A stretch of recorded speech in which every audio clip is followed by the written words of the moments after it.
Gold, trusted gold buyers. మీరు తాకట్టు పెట్టిన బంగారాన్ని విడిపించి ఈ రోజు ఉన్న మార్కెట్ ధరకు కొనబడను.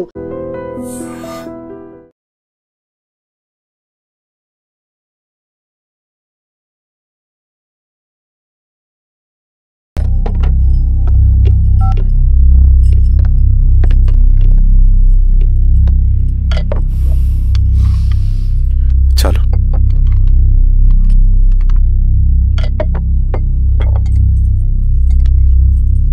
చాలు చాలు అని చెప్పాను కదా, అర్థం కాదే? ఏవండి ఏవండి ఏమైంది స్వప్న? నేను గమనిస్తూనే ఉన్నాను, మీరు ప్రశాంతంగా లేరు. శిరీష, ఆయన బిజినెస్ చాలా ఇబ్బందిగా మారింది. బయట అప్పు తెచ్చి మరీ ఇన్వెస్ట్ చేశారు. వర్క్స్ అన్ని సగంలో ఆగిపోయాయి. కాంట్రాక్టర్స్ కి బాగానే మిగులుతాయి కదా. ఆయన ఏదీ క్లియర్గా చెప్పరు. నేను మాట్లాడినా డబ్బులైతే నేను హెల్ప్ చేస్తాను.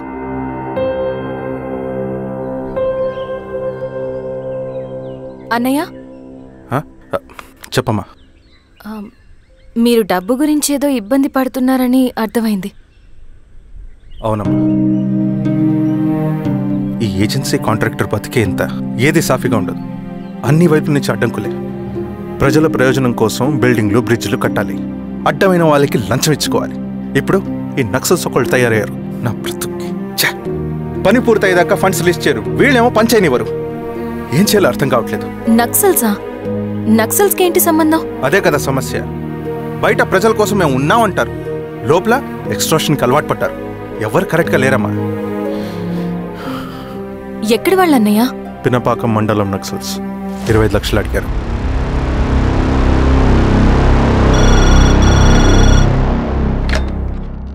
హలో ధర్మ, ఆ సింగన్న దళం గురించి నీకు ముఖ్యమైన విషయం చెప్పాలి. సరే, ఓకే, బాయ్. నీతో పర్సనల్గా మాట్లాడాలి.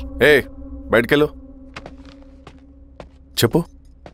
అన్నయ్య చనిపోయిన తర్వాత ఎలక్షన్స్ లో పోటీ చేసిన నన్ను సింగన్న దళం కిడ్నాప్ చేశారు. కానీ అక్కడ ఒక వ్యక్తిని చూశాను. ఆ వ్యక్తిని అన్నయ్య చనిపోయే ముందు తన దగ్గర డబ్బులు తీసుకోవడం గమనించాను. ఆ క్షణమే సింగన్న దళంపై నాకు అనుమానం వచ్చింది. I'll take care.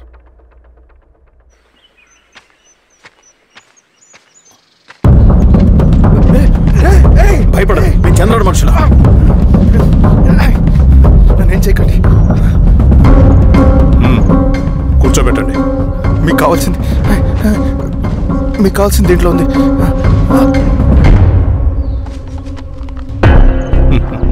కాంట్రాక్టర్ డబ్బులు కదా, కొత్తగా ఉన్నాయి.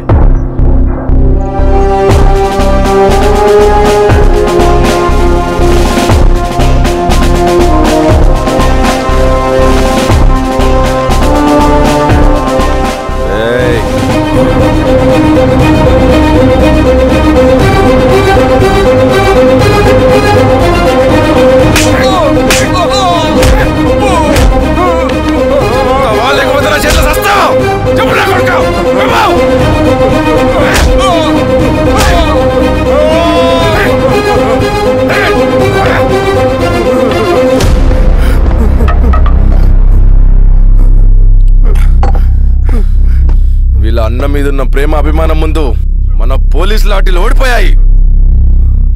చంద్రన్ ఎన్కౌంటర్ ఎలాగూ పోతాడు. కానీ విచిత్రం ఏంటంటే వాడి భార్య నర్సమ్మ, కూతురు మమత, కొడుకు నరేష్ మరో ఎన్కౌంటర్లో పోవడం చాలా బ్యాడ్ న్యూస్. చెప్పు శిరీష, ఏం చేయమంటావు? నువ్వు ఒక డెసిషన్ తీసుకున్న తర్వాత ఎవరి మాట వినవు కదా. హే దాస్ సార్, రేపు మార్నింగ్ న్యూస్ పేపర్ వద్దని చెప్పు. సరే సార్. తెలిసిన విషయం మళ్ళీ చదవాలంటే చాలా బోరింగ్. నేను చెప్తాను సార్, జరిగింది మొత్తం నేను చెప్తాను సార్. సింగన్న దగ్గర నేను 20 సంవత్సరాల నుంచి పనిచేస్తున్నాడు సార్. పేదవాళ్ళ కోసం అన్న చేస్తున్న ఉద్యమంలో మేమందరం చాలా కష్టపడి పనిచేసేవాళ్ళం. కానీ ఒకరోజు నేను చెప్పినంత చెప్పి ఈశ్వర్ రెడ్డి దగ్గర 10 లక్షలు తీసుకురండి. దేనికన్నా ఇదంతా? దేనికేంటి? మొన్న ఆ కాంట్రాక్టర్ దగ్గర నుంచి, నిన్న బిల్డర్ దగ్గర నుంచి, ఈరోజు ఈశ్వర్ రెడ్డి దగ్గర నుంచి. అధికారం కోసం. డబ్బు ఉంటే అధికారం వస్తుంది, అధికారం ఉంటే డబ్బు వస్తుంది. నాకు రెండూ కావాలి. హిట్లర్ పెయింటర్ అవుదామని అకాడమీలో జాయిన్ అవ్వాలనుకున్నాడు, కానీ పనికిరాడని చెప్పి రిజెక్ట్ చేశారు. హిట్లర్ ఏం చేశాడు? నాజీ పార్టీ పెట్టి జూస్కి అగేన్స్ట్గా అందరినీ కూడగట్టి ప్రపంచాన్ని ఉనికిచ్చాడు. మొహమ్మద్ అలీ జిన్నా నేషనల్ కాంగ్రెస్ పార్టీలో ఎదగాలనుకున్నాడు, ఎప్పుడూ పట్టించుకోలేదు. ముస్లిం లీగ్ పార్టీ పెట్టి ఇండియాని రెండుగా చీల్చేశాడు. పాకిస్తాన్కి ప్రధానమంత్రి అయ్యాడు. ప్రపంచంలో ఎక్కడైనా సరే 2 కులాలు, 2 మతాలు, 2 ప్రాంతాల మధ్య చిచ్చి పెడితే చాలు, అధికారం వెతుకుంటూ మన కాళ్ళ దగ్గరకు వస్తుంది. జమ్మూ అండ్ కాశ్మీర్ నుంచి మహారాష్ట్ర, గుజరాత్ ఎక్కడైనా సరే, ఎవరైనా సరే ఇదే గేమ్. నేను అంతే. ఒక మామూలు కార్యకర్తగా దళంలో చేరాను నేను. కానీ ఈరోజు న్యూస్ పేపర్లు అయినా సరే, జనాల్లో అయినా సరే, ఎక్కడైనా సరే ఒకే పేరు, Singanna, Singanna, Singanna. And I love that. Naxals కొంటే ఈ అడవినే శాసిస్తాం, రాజకీయాల్లోకి వస్తే రాష్ట్రాన్ని శాసిస్తాం. చంద్ర, మన చదువులకి, మన తెలివితేటలకి ఈ అడవిలోనే మగ్గిపోవాలా? నువ్వే ఆలోచించుకో.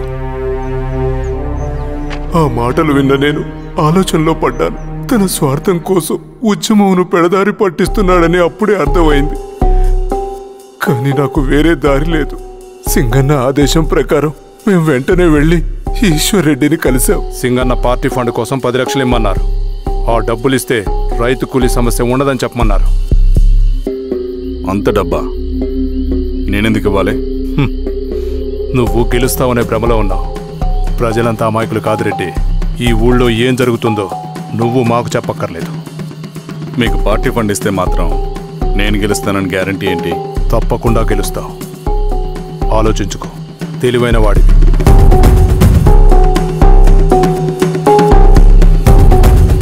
సరే,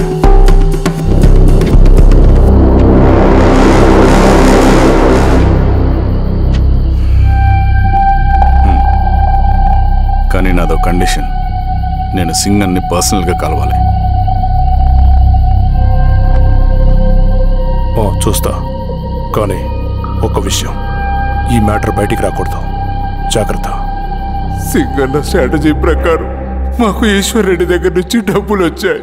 అప్పుడు నరసింహుల్ని పిలిపించి, నువ్వు ఎలక్షన్ నుంచి విత్డ్రా అవ్వాలి నరసింహులు. విత్డ్రానా? 30 సంవత్సరాల తర్వాత వచ్చిన అవకాశం అన్నా ఇది. గెలిచే ఎన్నికల్లోంచి తప్పుకోమంటారేంటి? ఎందుకన్నా? నిన్ను ఈ ఎలక్షన్లో నిలబెట్టింది కమిటీయే, విత్డ్రా చేయమనేది కమిటీయే. సెంట్రల్ కమిటీ ఏం డిసైడ్ చేసినా అది మనం ఫాలో అవ్వాలి. మనకి వేరే ఆప్షన్ లేదు.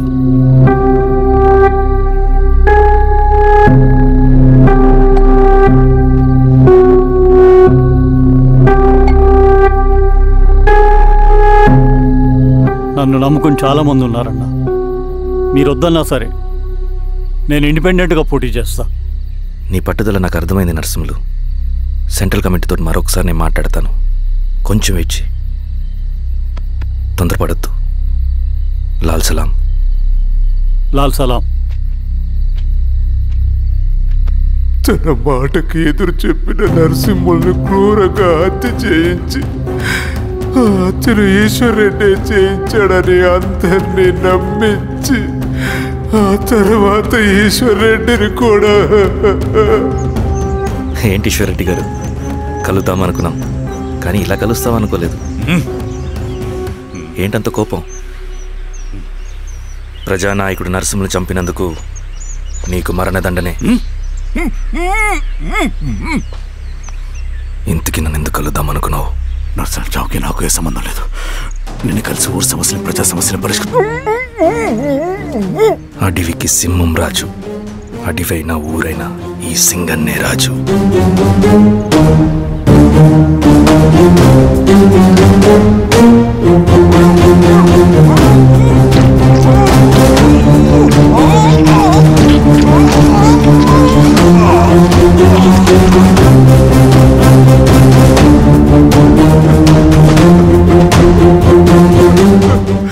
తప్పు చేశావు సార్.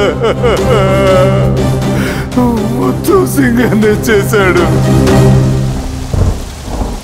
ఇంకా చెప్పాల్సింది ఏదైనా ఉందా?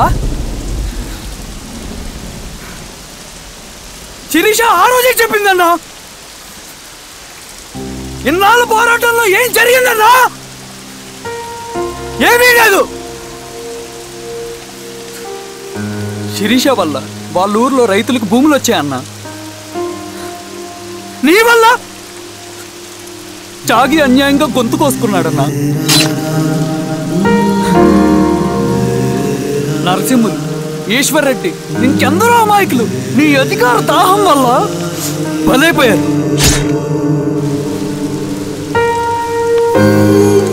వీరస్వామి, పల్లెనప్పన్, ఇంకెంతో మంది పోలీసులు నీ కుట్రలో కాలిపోయారన్నా. ఏంటన్నా నీ వెనుకున్న పాపానికి మన దళ సభ్యులు ఎంతో మంది అమాయకులు చచ్చిపోయారు.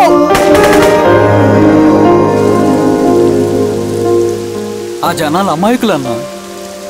నువ్వు మాటలు చెప్పి రెచ్చగొడితే నువ్వేదో సమాజాన్ని ఉద్ధరిస్తావని నీ వెనుకున్నారు.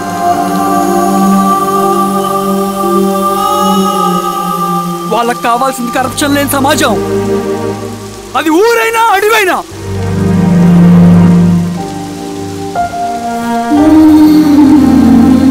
దేవతలాంటి అమ్మాయి అన్నా.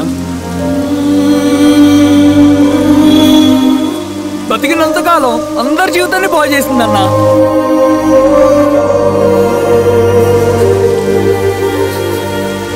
నా చేతులతో చంపించావు. నన్ను మనిషిని కాకుండా చేశావు. ఈ జెండా అడ్డు పెట్టుకుని చేస్తున్న దురాఘాతాలు, ఈ సిద్ధాంతపు ముసుగులో జరుగుతున్న హింస, దోపిడీ, మోసం అన్నీ ఆగాలి, ఆగిపోవాలి.